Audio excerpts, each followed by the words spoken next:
What's up guys, Mike here, and today we are looking at 5 young players who I think will break out and become NBA stars. Now if your favorite player isn't on here, don't get too mad at me. I had to cut the list somewhere, and there still are tons of players who have a lot of potential who could eventually break out. And one more quick note before we go, Karl Anthony Towns and Andrew Wiggins are not going to be mentioned in this video. The reason is I did a whole video on Cat already, you could watch it after this one, and Wiggins had a part in that video too, so I think I already covered him. I don't want to get too repetitive. And with that said, let's jump into this. Number 5, Devin Booker. To be honest, Devin Booker is kind of the whole reason I wanted to make this video. I'm declaring it right now, he's my favorite player in the NBA, and I think he's going to be an absolute star. I'm jumping on this hype train early so you guys cannot call me a bandwagon fan later on. Looking at Devin, he's a 6'6" shooting guard with a knockdown jumper, solid athleticism, and great playmaking skills from the two. He's basically everything you would want in a franchise guard, and in his rookie season, he's already shown glimpses of his future greatness. With several of his teammates out with injuries, Devin stepped up in a huge way, averaging over 19 points per game after the All-Star break.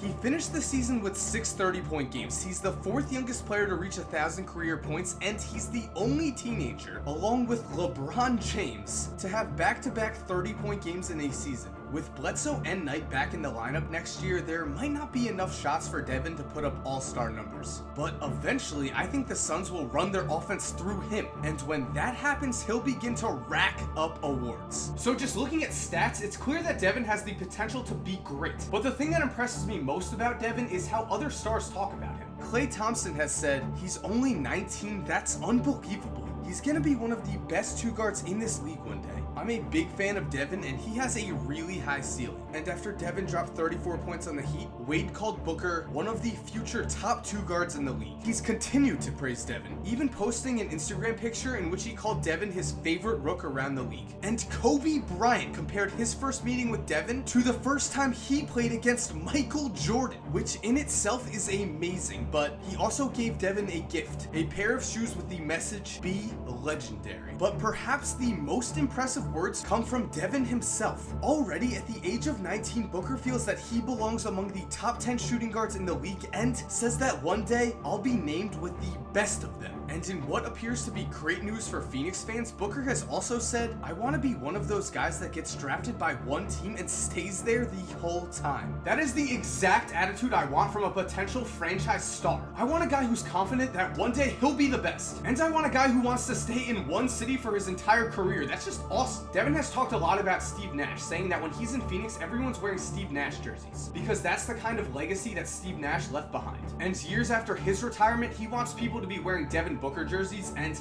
I think they will be. Number 4, Myles Turner. Headed into this offseason, Myles Turner was not on this list of players. This isn't an insult to him, I just didn't know enough about him, even though I did like what I saw in the playoffs. But after watching tons of Team USA footage this offseason, I am now convinced this man will be a star. In the Team USA practices, Myles Turner used his size, athleticism, and all-around skills to dominate in the low post. He blocked shots, he finished around the rim with ease, and he drained several long jumpers. The man was all over the court and clearly looked like the best big man on the select team over players such as Julius Randle and Willie Cauley-Stein. But perhaps his most impressive performances came against the senior USA basketball team. In those scrimmages matched up against DeMarcus Cousins and DeAndre Jordan, Turner more than held his own, performing at such a high level that Mark Spears tweeted, "Myles Turner has been playing on the USA basketball select team like he should be on the varsity team." And Turner left the Team USA camp with this praise from his star teammate Paul George. I think the whole talk around camp was, "Man,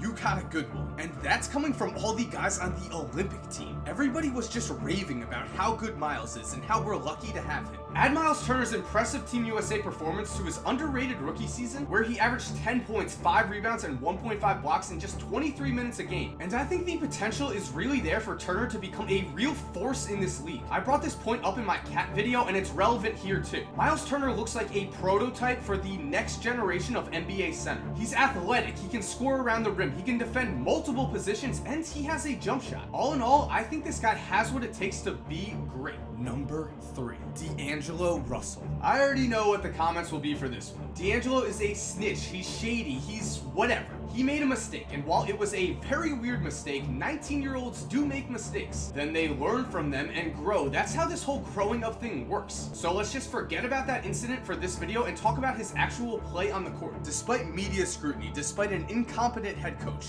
DAngelo Russell finished his rookie season averaging 13.2 points per game and 3.3 assists per game. These stats are solid for a rookie, but they don't tell the whole story. Because remember, DAngelo spent much of the season sharing the court with Kobe Bryant, and thus sharing the ball with Kobe Bryant. In fact, in many games, it was mostly give the ball to Kobe and get out of the way. Now, when Kobe didn't play and DAngelo was handed the keys to the offense, he had several huge games, most notably dropping a career-best 39 points against the Brooklyn Nets on March 1st. It's games like this one that give an insight into the true potential of DAngelo. A potential that I think will be groomed well under the new tutelage of Luke Walton. Walton will be instrumental in getting the best out of DAngelo, but the real determining factor in whether he'll become a star or not will be his work ethic. And lucky for Lakers fans, it appears that D has one of the best work ethics around the league. If there's one thing that Kobe Bryant taught DAngelo in his rookie season, it was how to work. Already, there are several stories of D bugging trainers to work out late at night. Stories of D being the first player in the gym and the last one to leave.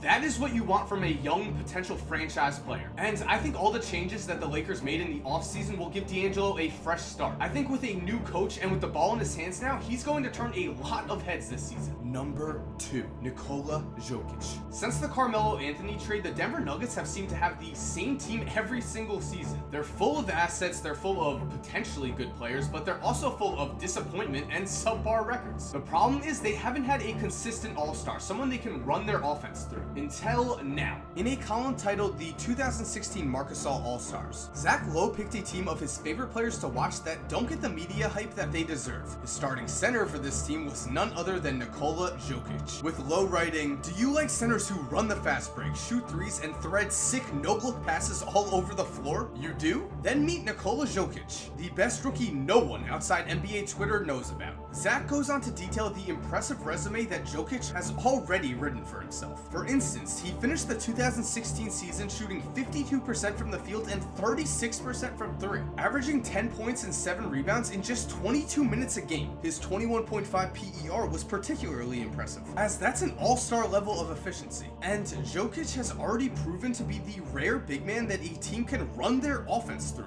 Working out of the high post, the Nuggets have used his soft touch and awesome passing ability to run a truly beautiful and, most importantly, efficient offense. And on top of his great rookie season, Jokic has also been awesome this summer. Playing for the Serbian national team, he was just named MVP of the FIBA qualifying tournament, leading his team into the Olympics with a championship win over Puerto Rico. And so I know you guys are hyped to watch some bonus basketball this season, so make sure to check out Jokic, so you can see for yourself if the hype is real or not. And number 1. Kristaps Porzingis. Knicks fans, let's be honest here, the last 40 or so years have not been good for you. But who cares about all that, because it looks like your luck has turned around. Because I think that Kristaps Porzingis has the potential to be the best player in the NBA. Now, before non-Knicks fans get angry, I said that he has the potential, not that he will be the best player in the NBA. With that said though, Porzingis took the league by complete surprise his rookie year. When he was drafted, Knicks fans booed him as they saw him as a project, a player who probably wouldn't contribute to the Knicks' success for at least a few years. But the analysts were wrong, and Porzingis' unique skill set shined despite his young age. And after watching him play, it really is shocking that more people did not see this coming. I mean, the man is a legit 7'3" Goliath who can shoot threes and has surprising athleticism for a man of his height. These three things are truly what gives Porzingis the chance to become the best player in the NBA,